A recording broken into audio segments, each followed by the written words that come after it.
बूढ़े माँ बाप को छोड़ा सड़क किनारे। एक गांव में मनसुखलाल अपनी पत्नी के साथ रहता था। उन दोनों का एक बेटा था जिसका नाम था मनोज। मनोज का विवाह मनीषा नाम की लड़की के साथ हुआ था। मनीषा एक चंट चालाक लड़की थी। वो ना तो घर का काम करती थी और ना ही अपने सास ससुर की सेवा करती। बदलते समय के साथ साथ मनीषा को अपने सास ससुर फूटी आँख न बाते। वो दिन रात उनसे झगड़ा करती। एक दिन सुबह का समय था। मनीषा की सास की तबीयत अचानक खराब हो गई। उसकी ऐसी हालत देखकर मनसुखलाल अपनी बहू मनीषा को आवाज़ लगाता है और कहता है, अरे बेटा मनीषा, एक कप चाय तो ला दो। तुम्हारी सास की तबीयत खराब है और इसे दवा लेनी है। मनीषा थोड़ी देर बाद आती है और ऊपर से उन्हें खरी खोटी सुनाती है और कहती है,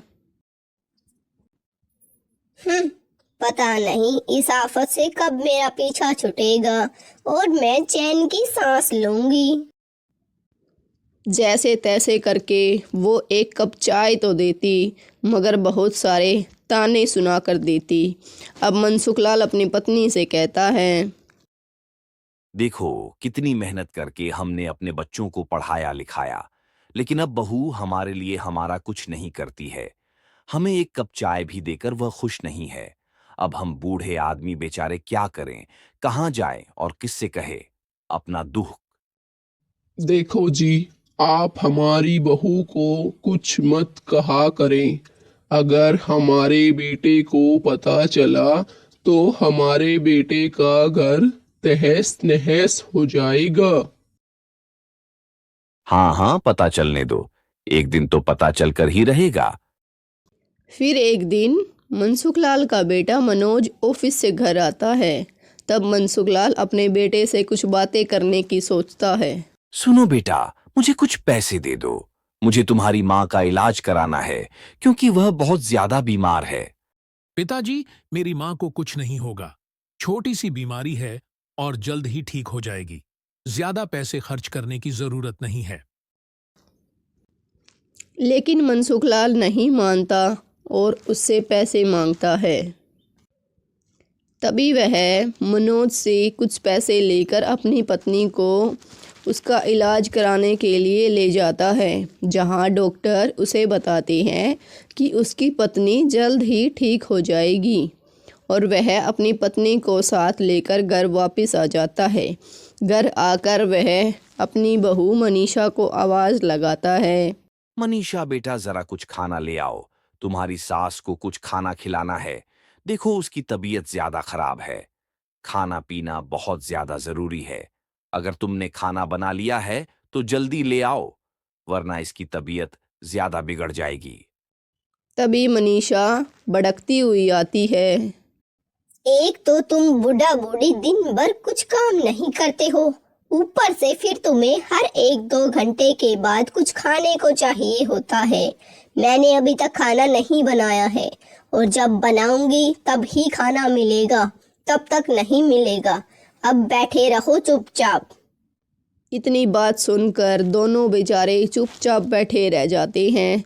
शाम को जब मनोज ऑफिस से घर आता है तो मनीषा उससे कुछ बातें करती है। सुनो जी, अब मुझसे ये बूढ़ा बूढ़ी और बर्दाश्त नहीं होते। अब इस घर में या तो मैं रहूंगी या फिर तुम्हारे बूढ़े माँ बाप रहेंगे। अब तुम्हें ही फैसला करना होगा। फिर एक दिन दोनों ने योजना बनाई और उन दोनों को लेकर कहीं चल दिए। और रास्ते में जाकर मनोज अपने माता पिता से कहता है, माँ और पिताजी, तुम दोनों यहीं बैठकर इंतजार करो। हम दोनों मनीषा की फ्रेंड की पार्टी में जा रहे हैं और वापस आते समय तुम्हें वापस ले जाएंगे। बेचारे चुपचाप उसकी बात मान लेते हैं और कुछ देर की बात मानकर वहीं पर बैठ जाते हैं और समय बिताने के लिए एक दूसरे से बातचीत करते हैं। काफ़ी देर इंतज़ार करने के बाद भी वह दोनों उन्हें लेने नहीं आए। तब मनसुखलाल की पत्नी मनसुखलाल से कहती है, सुनो जी, कहीं ऐसा तो नहीं है कि हमारे बहू और बेटे को कुछ हो गया है, जो वह हमें सुबह छोड़कर गए थे और अभी तक हमें लेने नहीं आए हैं। कहीं कुछ अनर्थ न हो गया हो। मेरा तो मन बहुत घबरा रहा है। हाँ हाँ भाग्यवान लख, तो मुझे भी ऐसा ही रहा है, कहीं हमारे बेटे को कुछ हो न गया हो। अब सुबह से शाम हो गई और शाम से रात होने को आई। जैसे तैसे करके बेचारों ने रात वहीं काट ली। अगली सुबह होते ही वह दोनों घबराहट के मारे और अपने बेटे को ढूंढने के लिए दर दर भटकने लगे। भटकते भटकते दोनों एक गांव में जहां पहुंचने पर मनसुख लाल की पत्नी कहती है, सुनो जी, मुझे तो बहुत भूख लगी है। किसी से 2 रोटी ही मांग लो। कम से कम हम खाना तो खा लेंगे और हमारा बेटा भी कभी ना कभी किसी ना किसी समय तो हमें मिल ही जाएगा और फिर हमें घर लेकर जाएगा। तभी वह दोनों किसी घर के दरवाजे के सामने खड़े होकर आवाज लगाते हैं, अरे कोई 2 रोटी दे दो हमें, हम बहुत ज्यादा भूखे हैं, कल से हमने कुछ भी नहीं खाया है। थोड़ी देर में एक लड़का बाहर निकलकर आता है। बताइए माँ बाबूजी, मैं आपकी क्या सेवा कर सकता हूँ? बेटा, हम दोनों कल रात से भूखे हैं, तुम हमें बस 2 रोटी दे दो, हमें और कुछ नहीं चाहिए। आप मेरे घर आकर खाना खा लीजिए। बेचारे कल से भूखे थे तो दोनों अजय की बात मानकर अजय के घर आ जाते हैं और बैठकर खाना खाते हैं। अजय अपने घर में अपनी पत्नी सीमा के साथ रहता था। अजय के माँ बाप न होने के कारण अजय को लगा क्यों न यह मेरे घर पर ही रहने लग जाए तो कितना अच्छा होगा, मुझे भी माँ बाबूजी का प्यार मिल जाएगा। तब वह उन दोनों से पूछता है, माँ बाबूजी, आप यहाँ ऐसी हालत में कैसे हैं कि आप दर दर भटक रहे हैं?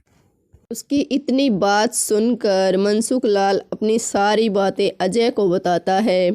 वह बताता है किस प्रकार उन्हीं के बेटे ने उन्हें बीच रास्ते सड़क पर छोड़ दिया, यह कहकर कि वह उनको दोबारा लेने आएंगे, पर अभी तक नहीं आए। इतना सुनकर अजय उनसे कहता है, बाबूजी, मेरी माता और पिताजी नहीं हैं, तो आप हमारे साथ इसी घर में रहिए, हमें भी माँ और बाबूजी का प्यार मिल जाएगा। अजय की यह बात सुनकर एक बार तो मनसुख लाल और उसकी पत्नी रहने से मना कर देते हैं और फिर बाद में मान जाते हैं, क्योंकि अब बेचारे कर भी क्या सकते थे। इसके अलावा उनके पास कोई चारा नहीं बचा था। अब मनसुख लाल और उसकी पत्नी आराम से अजय और उसकी पत्नी के साथ रहते थे, जहाँ पर अजय की पत्नी उन दोनों की खूब दिन रात सेवा करती। वह जो बोलते उनका सारा काम करती, बिना मांगे ही उन्हें चाय पानी देती रहती। धीरे धीरे वक्त बदलता चला गया।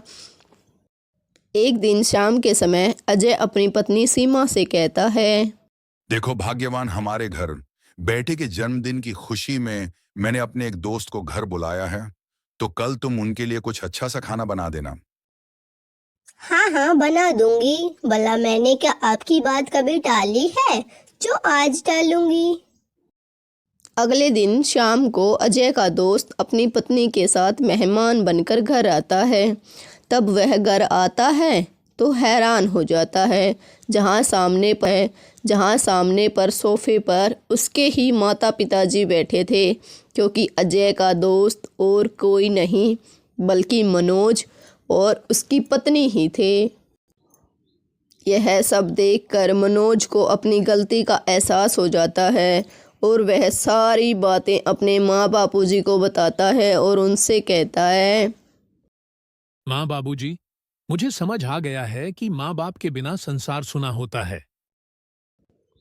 और वह अपनी पत्नी की बनाई हुई योजना के बारे में भी बताता है और अपनी गलती मानता है और कहता है, आपके जाने के बाद मैंने अपनी 2 संतान खोई है और मेरा बिजनेस में भी बहुत ज्यादा नुकसान हो गया है। मुझे आपकी कीमत का एहसास हो गया है। मुझे पता चल चुका है कि अगर माँ बाप का साया सर से उठ जाए तो जिंदगी उलट पुलट हो जाती है और जिंदगी का कोई मतलब नहीं रह जाता है। अब अपने बेटे के मुंह से ये सब बातें सुनकर मनसुखलाल बोला। हाँ हाँ बेटा, तुम्हें ये सब बातें समझ तो आई, पर जब समय चला गया, जब तुम्हें समझ आया कि माँ बाप की कीमत क्या होती है। लेकिन बेटा, अब तुम भी एक बात सुन लो, मेरी कान खोलकर। अब हम दोनों तुम्हारे साथ नहीं रहेंगे, हम दोनों अपने बेटे अजय के साथ ही रहेंगे, और हमारे नाम पर जो भी घर और प्रॉपर्टी है वह भी अपने बेटे अजय को देंगे, ना कि तुम्हें। नहीं नहीं बाबूजी, मुझे तो बस माँ बाबूजी का प्यार चाहिए था। मुझे आपके धन और दौलत नहीं चाहिए। मुझे तो बस माँ बाप चाहिए थे। मेरे लिए तो यही धन और दौलत है कि आप दोनों हमारे साथ ही रहें। आपके आने से हमारा जीवन एकदम बदल गया है। 4 साल के अंदर ही हम दोनों ने 2 संतान पाई हैं, सिर्फ और सिर्फ आप दोनों के आशीर्वाद से। हाँ हाँ पिताजी, मेरी जो गलती है वह अभी माफी के लायक तो नहीं हूं, पर आप जो मुझे सजा देंगे वह सजा मुझे मंजूर होगी। तुम्हारी सजा यही है बेटे, तुम अब यहाँ से चले जाओ, और अब हमें यहाँ अपने बेटे अजय के साथ हंसी खुशी रहने दो। थोड़ी देर बाद मनोज और उसकी पत्नी चुपचाप वहाँ से निकल जाते हैं, क्योंकि अब बेचारे पछताने के अलावा कर भी क्या सकते थे। अंत में मनसुखलाल कहता है। बेटा, माँ बाप के चरणों में ही संसार का सुख होता है। अतः इस कहानी से हमें शिक्षा मिलती है कि हमें अपने माँ बाप के साथ अच्छा व्यवहार करना चाहिए। हमारे माँ बाप ने हमें बहुत ज़्यादा मुश्किलों से पाल पोस कर बड़ा किया होता है, तो हमारा भी फ़र्ज़ बनता है कि बुढ़ापे में हम उनके ज़िम्मेदारियों को पूरा करें और उनका अच्छे से ख्याल रखें। स्टोरी पसंद आए तो स्टोरी को लाइक, शेयर और सब्सक्राइब ज़रूर कीजिएगा। स्टोरी पसंद आए तो वीडियो को लाइक ज़रूर कीजिएगा और वीडियो को शेयर कीजिएगा और पोपो फैमिली स्टोरी टीवी चैनल को सब्सक्राइब कीजिएगा। Thank you. Bye bye bye bye bye bye bye bye.